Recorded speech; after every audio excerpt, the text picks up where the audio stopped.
안녕하세요. 세상을 이롭게 하는 일에 관심 많은 승무원쌤 김영숙입니다. 대한민국 저출산 문제가 정말 심각합니다. 출산율이 지금 0.7%대로 떨어졌습니다. 0.6%로 가는 거 시간 문제인 것 같습니다. 이렇게 되자 서울시에서 여러 가지 돌봄 정책을 내놓고 있는 것 같습니다. 서울시 오세훈 시장님은 정치인이지만 시민운동에 몸담고 있었기 때문에 여느 정치인들보다 시민사회, 즉 대중들을 바라보는 눈이 넓습니다. 또한 깊습니다.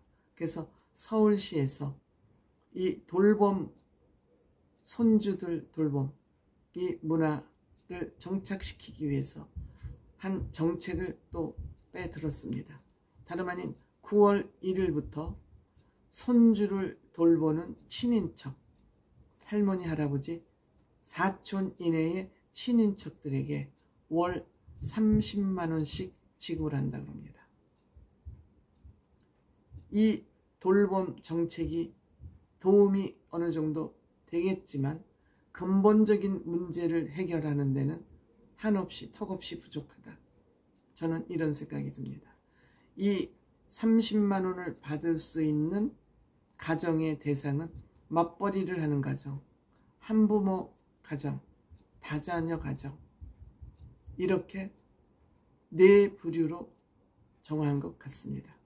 즉 조부모, 삼촌, 이모, 고모, 요 사람들이 이 돌봄을 줄 수 있는 그 대상이라고 합니다. 또 돌봄을 혜택을 받을 수 있는 가정은 맞벌이 가정, 한부모 가정, 다자녀 가정, 이렇게 해서 최대 13개월 기간, 13개월 동안 돌봄 혜택을 받을 수 있고 한 명당 30만 원. 근데 시간이 정해져 있습니다. 무한대로 돌봄을 받을 수가 있는 것이 아니고 출근 시간에서 맞춰서 퇴근 시간까지 정해진 시간, 월 40시간을 돌봄을 받는 사람은, 주는 사람은 30만 원. 그 돌봄을 받는 사람이죠. 또 월 60시간을 돌봄을 해주는 사람은 45만 원. 월 80시간은 60만 원. 그러니까 80시간인 경우 주말 빼고 월, 화, 수, 목, 금까지 하면은 약 20일 동안 하루 4시간씩 돌봄을 받는 격입니다. 생각해보면 이게 큰 도움이 되겠습니까? 맞벌이 부부는 아침에 출근해서 저녁에 돌아오는데 도움이 아주 안 되는 건 아니지만 이게 근본적인 문제를 해결할 수 없다는 것이, 이게 한 달에 40시간 돌봄 30만 원, 월 65시간 돌봄 60시간 45만 원. 이것은 돈만, 예산만 없어지고 저는 도움이 안 된다고 생각이 됩니다. 형식적인 정책 아닌가, 저는 이렇게 생각이 듭니다. 친인척 돌봄 안 하는 것보다 낫죠.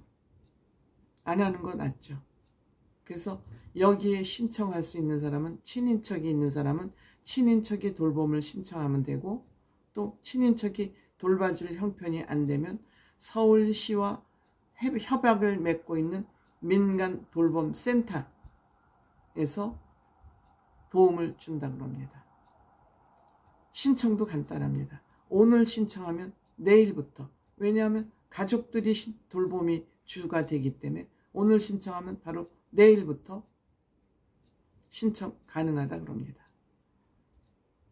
반면에 10월 기준으로 해서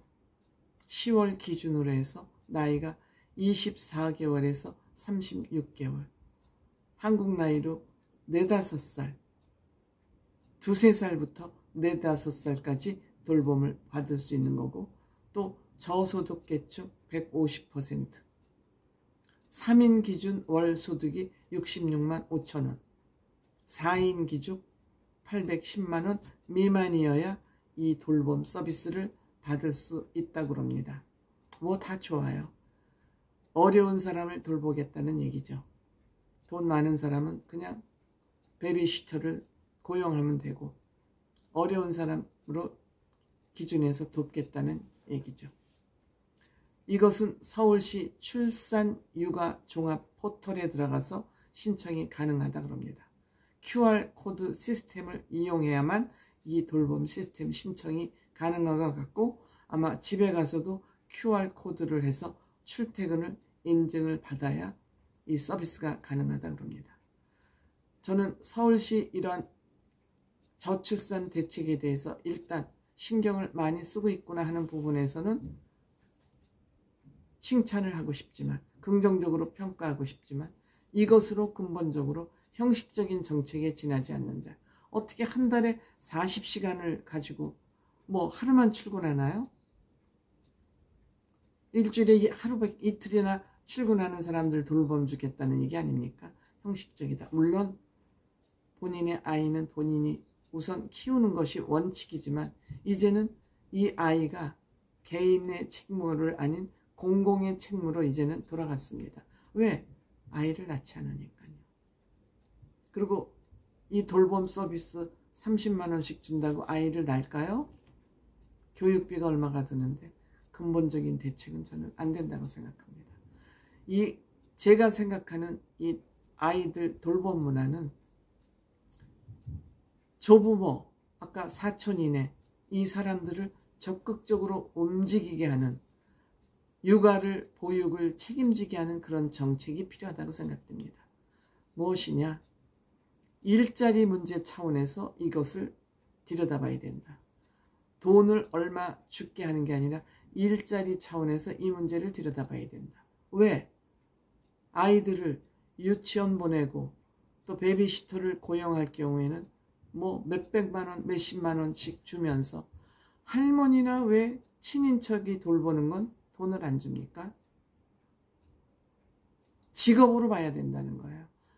할머니, 할아버지, 삼촌, 고모, 이모 직업으로 들여다봐야 된다는 거예요. 결국 할머니, 할아버지들이 한 달에 30만 원짜리입니까? 친인척들이 30만 원짜리입니까? 아니죠. 지금 최저임금이 얼마인데 이런 식의 접근은 도움이 안 된다. 저는 그 얘기를 하고 싶은 겁니다. 할머니, 할아버지, 이모, 고모, 삼촌이 이 돌봄을 직업으로 가질 수 있게 자긍심을 가질 수 있게 해야 된다 이겁니다. 그러니까 맞벌이 하는 부모, 한 부모 다자녀 가정에 차등을 두어서 본인 부담 시켜야죠. 본인 부담 정부 보조금 해서 한 달 봉급으로 번듯하게 수입이 될 수 있을 만큼 그런 시스템을 구축하지 않는 한 이것은 그냥 효과 없는 세금 낭비에 지나지 않는다. 저는 이런 얘기하고 싶습니다. 이러한 대책이 나오는 것은 정성이 없기 때문에 이런 대책이 나오는 겁니다. 실효성 없는 이런 정책을 저는 내놓는다고 생각합니다. 실제로 내가 내 아이를 맡기고 회사에 나가서 마음 놓고 일하기 위해서는 완벽하게 아이를 돌볼 수 있는 그런 돌봄 시스템을 구축해야 된다. 예산이 조금 더 들더라도 정부에서 예산을 많이 부담을 해주면 본인도 부담을 하는 이런 정책이 저는 구축이 돼야 된다. 그러지 않는 매일 돈만 퍼붓고 몇백조 원을 퍼부어도 출산율은 떨어질 수밖에 없다. 핵심적인 근본 문제를 해결하는 그러한 출산 정책이 나오지 않고 있기 때문에 돈만 퍼붓고 출산율은 점점 떨어진다. 효과 있는 정책을 하기 위해서는 어린이 돌봄 문화, 아이 돌봄 문화의 정식 직업으로 자리매길 수 있는 그런 정책이 펴져야 된다. 이거는 서울시만의 재정 말고 중앙정부와 서울시가 같이 합해서 재정을 합해서 그렇게 해서 정부 차원의 뚜렷한 정책, 일거리 정책 차원에서 이 문제를 접근해야 된다. 인심 쓰듯이 정부에서 몇십만 원씩 나눠주는 이 정책은 세금 낭비일 뿐이다. 저는 이 얘기를 언제부터 힘주어서 20년 전부터 제가 이 얘기를 하고 있습니다. 할머니 할아버지한테 돈 주고 제대로 된 봉급 주고 육아 부탁해라. 왜 다른 사람한테 돈은 주면서 부모님한테는 돈을 안 주냐. 이 얘기를 저는 강력하게 주장해 왔던 바입니다.